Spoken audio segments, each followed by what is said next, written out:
Everything you think you know about ChatGPT is wrong.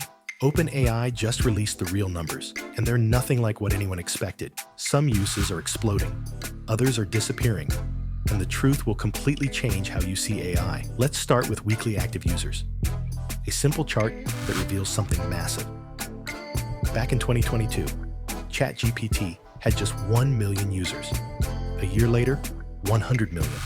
By 2024, it climbed to 350 million. And by mid-2025, 700 million people were using ChatGPT every single week. That's nearly 10% of all adults on Earth using the same tool. In technology, growth like this almost never happens. But user count is just the surface.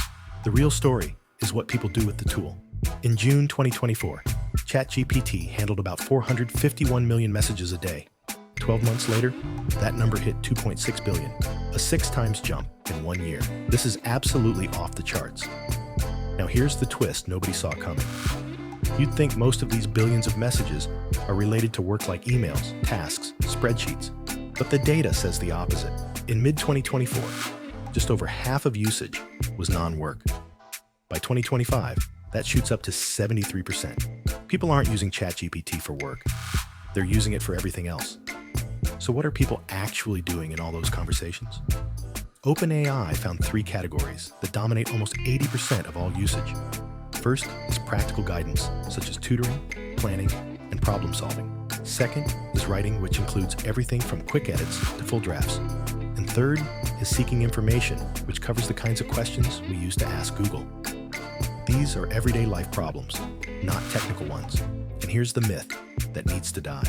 People think ChatGPT is mostly used for coding, but programming makes up just 4.2% of all messages. Most people aren't building apps.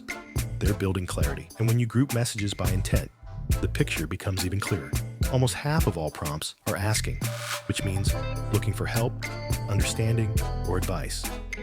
About 40% are doing, which includes creating text, rewriting, or producing answers. And 11% are expressing, where people are simply sharing thoughts, worries, or feelings.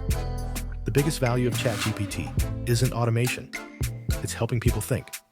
And this shift isn't happening only in Silicon Valley or rich countries. The fastest growth is coming from middle-income nations, the $10,000 to $40,000 GDP range. ChatGPT isn't spreading top-down, it's spreading everywhere at once. So what does all of this mean?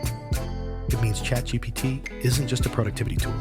It's becoming global digital infrastructure, a technology billions rely on the way we rely on phones, maps, and the internet. And the craziest part is that we're still at the beginning of this revolution. Subscribe, because AI is moving faster than anyone realizes.